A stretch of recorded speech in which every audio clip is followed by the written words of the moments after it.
Assalamualaikum Pak Alimin. Sebelum Bapak mengajar, mari kita tegaskan kembali tujuan lesson study kita ini adalah fokus pada refleksi. Jadi di sini bukan untuk menilai Bapak sebagai guru, tapi bagaimana siswa itu belajar dan memahami nilai kasih sayang dalam Islam. Ya, waalaikumsalam Ibu Arna. Betul, saya berencana menumbuhkan sikap kasih sayang terhadap peserta didik lewat kisah Rasulullah SAW dan contoh-contoh sehari-hari yang dilaksanakan di lingkungan sekolah. Ya, luar biasa sekali Pak. Saya juga sering menghubungkan nilai ilmiah dengan nilai kemanusiaan. Kalau dalam pelajaran mata pelajaran IPA, kasih sayang bisa terlihat dari kepedulian terhadap lingkungan, dan dalam Islam kasih sayang terhadap makhluk Allah nilainya sama dengan empati dan tanggung jawab. Ya, betul sekali Bu. Saya ingin siswa melihat bahwa kasih sayang itu sangat luas sekali, bukan hanya sesama manusia. Ya, jadi tantangan Bapak ini bagaimana membuat siswa itu tidak hanya paham pada konsep kasih sayang, tetapi juga mampu menuliskan satu tindakan nyata yang akan mereka lakukan di minggu ini. Insyaallah bisa Bu. Saya akan minta mereka menulis di pohon kasih sayang dan menempelkannya di dinding kelas. Ya, bagus sekali. Nanti saat mengajar, gunakan pertanyaan memantik seperti biasanya, bagaimana perasaan kamu saat menolong teman, atau apa dampak jika kita tidak menebarkan kasih sayang. Jadi pertanyaan seperti ini akan membantu siswa merefleksikan perilaku mereka sendiri. Jadi sampai berjumpa lagi di kelas. Oke. Oke, baik. Sebelum Pak Guru akan menjelaskan tentang materi kita pada hari ini, terlebih dahulu adik-adik akan menyaksikan video tentang materi yang Pak Guru sampaikan pada hari ini, yakni tentang kasih sayang antar sesama. Nah, hanya video ini tolong diperhatikan dengan baik. Nah, setelah adik-adik menonton video ini atau film, ada beberapa pertanyaan yang akan saya tanyakan sama adik-adik ya. Makanya perhatikan video ini dengan baik. Sudah siap? Siap? Siap. Oke.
apresiasi dulu di kelas tadi siswa itu terlihat sangat aktif dan terhubung secara emosional. Jadi mereka itu benar-benar paham antara makna kasih sayang dan dari kisah yang Bapak sampaikan tadi. Ya, terima kasih Bu.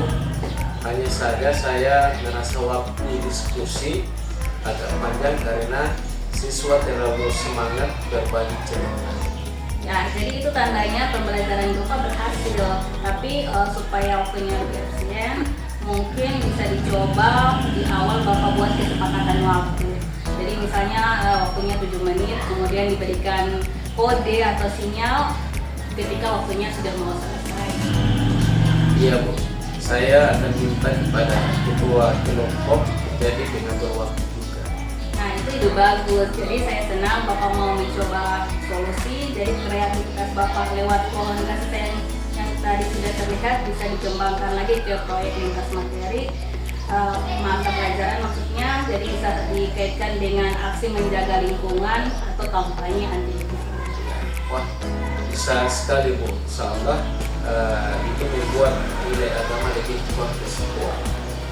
Oke, nah sekarang kita lanjut pada pasca observasi. Di sini saya sangat berharap Bapak bisa menilai diri Bapak sendiri bagian mana yang paling berhasil dari pembelajaran tadi. Ya, terima kasih Ibu. Saya rasa saat siswa menulis aksi kasih sayang, mereka terlihat jujur dan bersemangat. Ada yang menulis ingin membantu ibunya di rumah, dan ada juga yang berjanji tidak mengejek teman lainnya. Nah itu sangat luar biasa sekali ya Pak. Jadi artinya siswa tidak hanya belajar pengetahuan tapi juga membangun karakter. Jadi ini temuan penting. Kasih sayang bisa diajarkan melalui refleksi tindakan, bukan hanya dengan ceramah. Betul Bu, juga merasa pembelajaran seperti ini lebih bermakna bagi peserta didik. Pendekatan Bapak sudah sejalan dengan teori konstruktivisme dan pembelajaran humanistik. Jadi siswa itu aktif membangun nilai berdasarkan pengalaman nyata mereka. Dan ini sudah merupakan contoh praktik baik yang bisa Bapak sampaikan jika ada siklus lesson tadi berikutnya. Baik, untuk pengembangan selanjutnya kita akan tetapkan apa yang namanya SMART Goals. Jadi biar Bapak lebih terarah.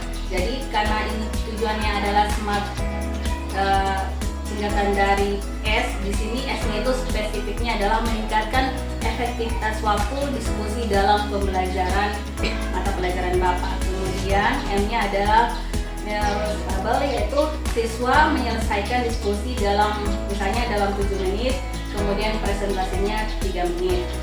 Dan kemudian bagian A-nya itu adalah menggunakan alarm atau peran dari ketua kelompok untuk mengatur waktu.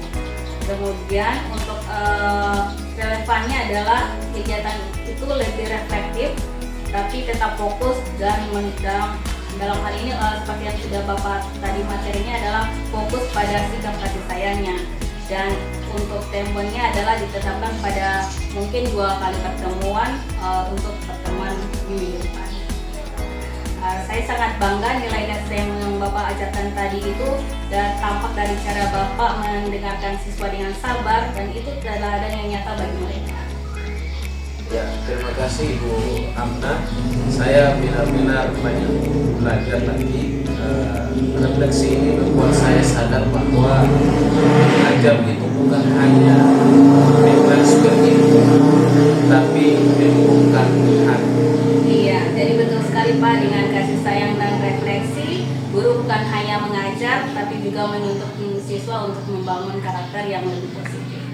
Terima kasih Pak, insya Allah kita sama-sama lebih rajin lagi untuk melakukan refleksi agar pembelajaran yang nanti akan lebih